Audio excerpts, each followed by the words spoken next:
అందరికీ నమస్కారం అండి. నా పేరు అఖిల్ దుద్దిమారి. నిన్న మధ్యాహ్నం నుంచి ఒక వీడియో సర్క్యులేట్ అవుతుంది కొండాపూర్ జోన్లో. ఒక డెలివరీ అబ్బాయి రమేష్ అఖిల్ అనే ఒక అబ్బాయి మా ఎదురుగా ఉన్న ఒక ఫ్లాట్లో, చేలం రెసిడెన్సీ అనే ఫ్లాట్లో 201లో ఇవ్వాల్సిన పార్సల్ అరుణ రెసిడెన్సీ 201లో ఇచ్చాడు. అక్కడ డెలివరీ అడ్రస్ మీద వెరీ వెరీ క్లియర్గా రాసింది ఏంటంటే ఆపోజిట్ టు అరుణ రెసిడెన్సీ 201. నేను కావాలంటే మీకు ఆ లింక్ ఆ ఫోటో కూడా నేను మీకు పెడతాను. సో అది క్లియర్గా ఉంది. సో మా ఇంట్లో మధ్యాహ్నం పూట ఏంటంటే ఇంట్లో నలుగురిలో ఎవరో ఒకరు ఆర్డర్ చేశారని చెప్పి మా నాన్న ఆ అబ్బాయి వచ్చి డోర్ కొట్టగానే 201 అరుణ రెసిడెన్సీ అనగానే మా నాన్న తీసుకున్నారు. ఇది మన ఇంట్లోనే పెట్టారా అని మా నాన్న అడిగే లోపే మా నాన్న చేతిలో పెట్టేసి ఆ అబ్బాయి వెళ్ళిపోయాడు. ఒక ఆర్డర్ డెలివరీ ఇచ్చే ముందు కన్ఫర్మేషన్ చేసుకోవాల్సిన అవసరం డెఫినెట్లీ ఉంటుంది అనేది నేను అనుకుంటున్నా. ఒక ఓటీపీయో లేకపోతే కాల్ చేసో లేకపోతే ఆ పేరేంటో కనుక్కొని క్రాస్ చెక్ చేసుకొని ఇది కరెక్ట్ డెలివరీయా కాదా అని ఇచ్చుకొని వెళ్ళిపోవాలి. ఓకే, అబ్బాయి ఫస్ట్ ఒక తప్పు చేశాడు. ఓకే, రాంగ్ అడ్రస్ ఇచ్చేసి వెళ్ళిపోయాడు. మా ఇంట్లో తెలియకుండా మా అమ్మ తెలియకుండా ఆ కవర్ తీసి ఓపెన్ చేసి ఇంట్లో ఎవరు ఆర్డర్ చేసింది ఇది అసలు అని చెప్పి మా అమ్మ ఓపెన్ చేసింది, చూసింది. సరే ఇంట్లో ఎవరు ఆర్డర్ చేయలేదంటే అక్కడే పక్కన పెట్టేశాం. 20 నిమిషాల తర్వాత వచ్చాడు. ఆ అబ్బాయి కోసమే ఇవ్వడానికి అది పెట్టినాం. ఆ అబ్బాయి మా ఇంటికి అడిగినప్పుడు నేను ఆ అబ్బాయిని యాజ్ ఎ జనరల్ సిటిజన్గా, ఒక రెస్పాన్సిబుల్ సిటిజన్గా నేను అడిగిన క్వశ్చన్, బ్రదర్ మీరు అసలు క్రాస్ చెక్ చేసుకున్నారా అడ్రస్ అని అడిగితే ఆ అబ్బాయి చెప్పిన విధానం ఏంటంటే, లేదు నేను చూసుకోలే ఇచ్చేస్తా.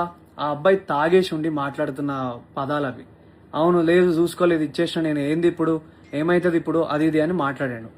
అట్లా కాదు భయ్య, నువ్వు మంచిగా మాట్లాడు అని మాట్లాడుతుంటే మా మమ్మీ అటు నుంచి వస్తుంటే ఇది కొంచెం ఓపెన్ అయింది ఏమనుకోకటి తీసుకోండి అని ఇస్తుంటే వాడు ఏంది ఫ్రీగా వస్తే తీసుకుంటారా, ఏందే ఫ్రీగా వస్తే తీసుకుంటారా అని ఇట్లాంటి మాటలు మాట్లాడినాడు. యాజ్ ఎ కొడుగ్గా నా ఫ్యామిలీని రక్షించుకోవాల్సిన బాధ్యత నాకు ఉంది. ఒక రెస్పాన్సిబుల్ పర్సన్గా మా అమ్మనో లేకపోతే మీ అమ్మల్ని ఎవరైనా ఏదన్నా కూడా ఎవరు ఊరుకోరు కదండి.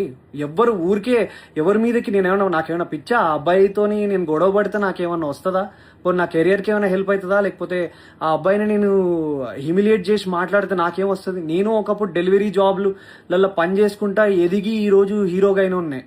నాకు ఎవ్వరి మీద కావాలని నెగిటివిటీ చేసి ఆ అబ్బాయిని హ్యూమిలియేట్ చేయాల్సిన అవసరం నాకు లేదు. నా సినిమాలో నేను సెల్ఫ్ రెస్పెక్ట్ గురించే చూపించిన. అట్లాంటిది ఒక అబ్బాయి సెల్ఫ్ రెస్పెక్ట్ చేయాలని నేను ఎందుకు అనుకుంటా? ఆ అబ్బాయి మాట్లాడిన విధానం తప్పు.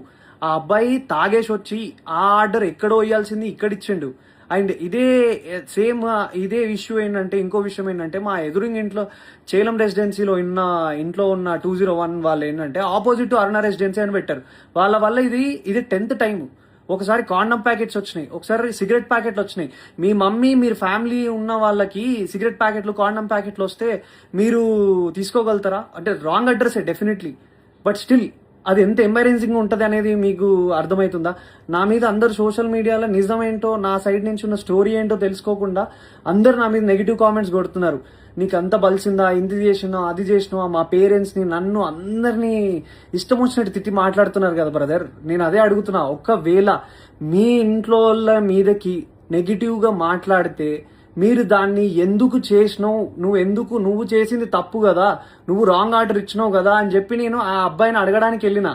ఆ అబ్బాయి ఆ ఆర్డర్ ఆ అబ్బాయికి ఇచ్చేసినాక కూడా మెట్లు దిగుతూ నా ఫోన్ తీసి నువ్వు హీరో కదా, నేను వైరల్ చేస్తా, నాకు తెలుసు నువ్వు అది ఇదని మాట్లాడినాడు. చెప్పండి, నేను రెస్పాన్సిబుల్గా ఉండి వద్దు నీ ఆర్డర్ నీకు ఇచ్చేసినాక నువ్వు కిందికి వెళ్ళిపో అని మర్యాదగా అబ్బాయిని వెళ్ళిపో అని చెప్పి నేను అక్కడి నుంచి పంపిస్తుంటే ఆ అబ్బాయి వీడియో తీసి ఫోన్ తీసిండు. మా అమ్మ నాన్న వాళ్ళు తానికి వాళ్ళు భయపడ్డారు.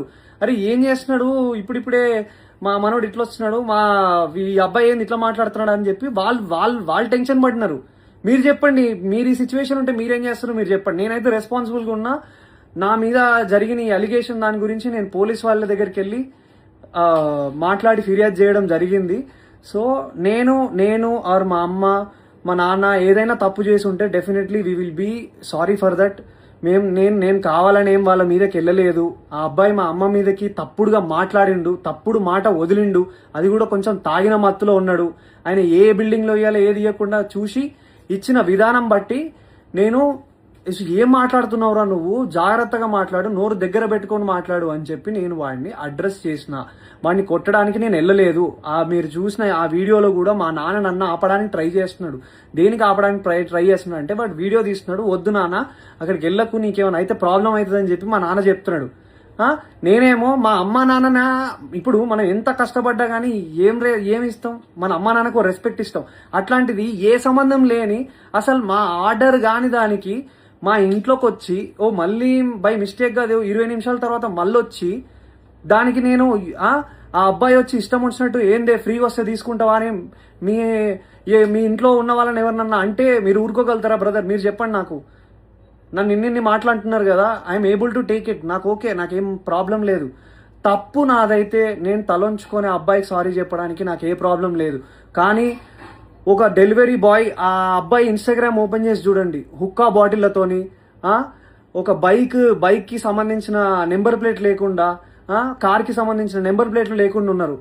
అలాంటివి ఫోటోలన్నీ పెట్టుకొని, హుక్కా ఫోటోలు పెట్టుకొని ఇవన్నీ చేస్తున్న అబ్బాయి, ఒక డెలివరీ అబ్బాయి చాలా ఇన్నోసెంట్ అని మాట్లాడుతున్నారు కదా. ఆ అబ్బాయి తాగొచ్చిండో ఏం చేసి వచ్చిండో ఎవరికి తెలుస్తుంది? ఎవరు దాన్ని తీసుకురాగలుగుతారో చెప్పండి. నేను రెడీ ఉన్నా. మీరు ఏదంటే అది చేయడానికి నేను రెడీగా ఉన్నా అందరికీ. And once again I request all the media and every one people, నేను ఒక మధ్య తరగతి మిడిల్ క్లాస్ కుటుంబంలో నుంచి వచ్చిన అబ్బాయినే. నేను డెలివరీలు చేసుకొని బతికే వచ్చిన. అట్లాంటి మా అమ్మ మా నాన్న డెలివరీ అబ్బాయిలు వస్తే మజ్జిగిచ్చి పండ్లిచ్చి పంపించిన రోజులు కూడా ఉన్నాయి. మా అమ్మను ఒక మాట అన్నారు, అది తప్పు, అబ్సల్యూట్లీ తప్పు. అది అలా అనడం ఏది కూడా కరెక్ట్ కాదు. అండ్ ఒక సైడ్ డెలివరీ అబ్బాయి నా మీద ఊసింది, నా మీద అన్ని అలిగేషన్స్ చేస్తున్నారు కదా. సీసీటీవీ ఫుటేజ్ ఉంటుంది కదండి, ఆ సీసీటీవీ ఫుటేజ్ తీసుకోండి. సీసీటీవీ ఫుటేజ్ తీసుకోండి, అది కూడా చూసుకొని అప్పుడు మీరు మీడియాలో సర్క్యులేట్ చేయండి. అఖిల్ నిజంగా బలుపెక్కి కొట్టుకుంటున్నాడా అని అప్పుడు వేయండి సార్ మీరు స్టేట్మెంట్లు. అప్పుడు వేయండి సార్ మీరు ఇలాంటి మాటలన్నీ ట్విట్టర్లో మాట్లాడుతున్న ప్రతి మాటలు. ఇప్పుడు కాదు కదా సార్, ఇది తప్పు కదా. ఒక విషయాన్ని కరెక్ట్గా అది నిజమా కాదా అని తెలుసుకున్నాక ఒక ఆరోపణ వేయండి సార్. నేను 100% తప్పు చేస్తే నేను ఆరోపణ తీసుకోవడానికి నేను రెడీగా ఉన్నా. కానీ నేను తప్పు చేయకపోతే నా ఇన్స్టాగ్రామ్లో అండ్ నన్ను డిఫేమ్ చేయడానికి ట్రై చేస్తున్న అందరికీ ఏం ఆన్సర్ చేస్తారు సార్?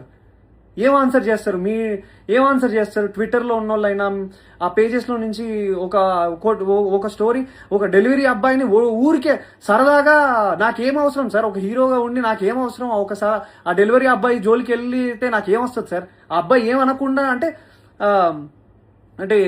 నిప్పు లేదా పొగ వస్తుందా సార్? చెప్పండి, మీరే చెప్పండి సార్, నాకు అర్థం కావట్లేదు. ప్లీజ్ ఈ విషయాన్ని మీరు దయచేసి అందరూ అర్థం చేసుకోండి. నేను ఏ తప్పు చేయలేదు. నేను అక్కడ జనరల్గా రియాక్ట్ అయ్యాను. మా అమ్మ మీదకి మాట్లాడితే, మా ఫ్యామిలీ మీదకి మాట్లాడితే నేను రియాక్ట్ అయ్యాను. అది నేను ఒక హీరోగా ఉన్నాను కాబట్టి అది డెఫినెట్లీ తప్పుగానే, అది తప్పే, నేను కూడా ఒప్పుకుంటున్నా. అలా అంత అగ్రెసివ్గా రియాక్ట్ అవ్వాల్సిన అవసరం లేదేమో. కామ్గా ఉండి వెళ్ళి స్టేషన్లోకి వెళ్ళి చెప్పాల్సిందేమో. కానీ ఆ అబ్బాయి తాగిన మత్తులు ఇంకేదైనా చేస్తే ఎవరు సార్ రెస్పాన్సిబిలిటీ? సో నేను తీసుకోవాల్సి వచ్చింది. అండ్ ఆ అబ్బాయి క్లియర్గా బ్లాక్మెయిల్ చేస్తున్నాడు. నా వీడియో తీస్తా అని చెప్పి ఆ వీడియో పెట్టాడు. అండ్ ఇది నేను చెప్పాలనుకుంది ఇది సార్. ఇంకా మీ ఇష్టం. Thank you. జై హింద్.